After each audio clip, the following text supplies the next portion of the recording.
ప్రపంచ పటంలో మన ఆంధ్ర రాష్ట్రాన్ని విజనరీ చేసింది ఒక రాయలసీమ. ఇది రాయలసీమ కాదు, రాయలసీమ. सारे जहां से अच्छा हिंदू सीता हमारा, हम बुलबुले इसके ये गुल सीता हमारा.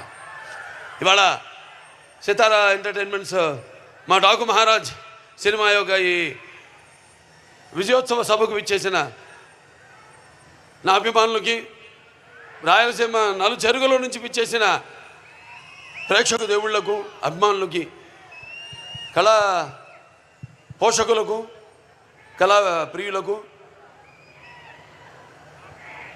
అలాగే ఇక్కడ సభకు విచ్చేసిన నా సహచర శాసనసభ్యులైతేనేమి, మంత్రివర్యులు, శాసన మండలి సభ్యులు, వివిధ హోదాల్లో ఉన్న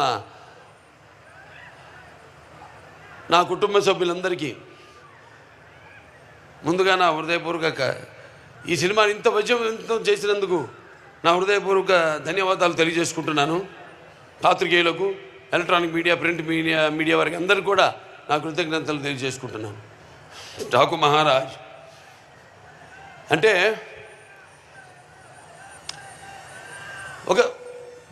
చెప్పడం జరిగింది, ఒక పాత్ర నుంచి పుట్టుకొచ్చింది. ఎంతో ఒక సినిమా అంతా ఎంతో ఒక సర్వే చేస్తాం. ఈ మధ్య సర్వే చేయాలి అంటే నాకు అవసరం లేదు, అయినా ఒక తపన, మా అందరిలో తపన. మా దర్శకుడు బాబీ అయితేనేమి, మా నందమూరి ఎన్బికే తమ్మన్ గారు అయితేనేమి, ఎంతో రీసెర్చ్ చేస్తాం. ఏదో చేయాలి, ఇంకా ఏదో ఇవ్వాలి అనే ఒక ఆవేశం, ఒక తపన. ఆ తపనే ఒక చిన్న పాత్ర ఆదిత్య T69లో నేను 91లో చేశాను, 1991లో. అది నాకు గుర్తుండిపోయింది, ఎందుకంటే నా అమ్మాయిలు ఎప్పుడు నా గుండెల్లో ఉంటారు. అంటే భావస్తురాణి జన్మాంతర సౌహృదాన్ని అంటారు.